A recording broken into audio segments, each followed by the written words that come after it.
Notokanan'ny UNICEF sy ny DIFP tamin'ny fomba ofisialy omaly teny amin'ny anjerimanontolo Akatso ny fitoera tseratsera ho an'ny zon'ny zaza na iserazo izay atao indrindra moa mba hakana tahirikevitra mikasika ny toe-javatra iainan'ny zaza malagasy.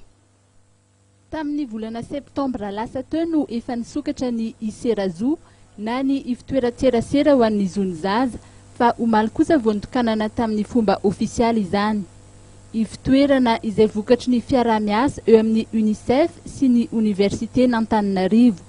Misokatra ho an'ny daolobe ny iserazo fa ny DIFP na ny département interdisciplinaire de formation professionnelle hatreto no miara-miasa akaiky amin'ny UNICEF ao anatin'izany. Ny antom-pisiny ny serasera moa zany efa asa ataonay amin'ny andavanandro satria sady manokana zay no mikarakara fifandraisana amin'ny fampiarana azy.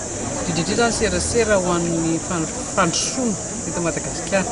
Ka ny fifandraisana tamin'ny UNICEF dia miainga tamin'izay le hoe ao anatin'ny tontolo mifanojo dia samy mitady izay ahatsara tokoa ny amin'ny hoavy mitany ny ankehitriny. Dia rehefa nara mifanatona dia nahita hoe ny rarazo zany no anisan'ny tena mety mivaravarana sokafana anankiray mba hirosoana an'izay fandrosoana izay fa tsy voatery ny lafin'ny toe-karena ihany. Dia izay nahatonga ny hoe ifitoeran'ny serasera momba ny zo ny ankizy saingy ny ankizy miara-miaina amin'ny lehibe na ny vavy na ny lahy miara-miaina anatina sehatra no zany serasera azo raisina mahafoaka zavatra maro no atao azy. Nisy olo tena maritry ny UNICEF eto amintsika kosa indray dia nanamafy fa manana andraikitra lehibe ny anjerimanontolo eo amin'ny fampianarana, fanofanana sy ny asa fikarohana ary zava-dehibe ny fiarahan'ny UNICEF miasa amin'ny Université n'Antananarivo ho fampafantarana ny fanomezan-danja ny zon'ny ankizy. Voalaza fa betsaka ny olana izay sedrain'ny ankizy eto amintsika saingy ny lehibe foana mazana no enonteny.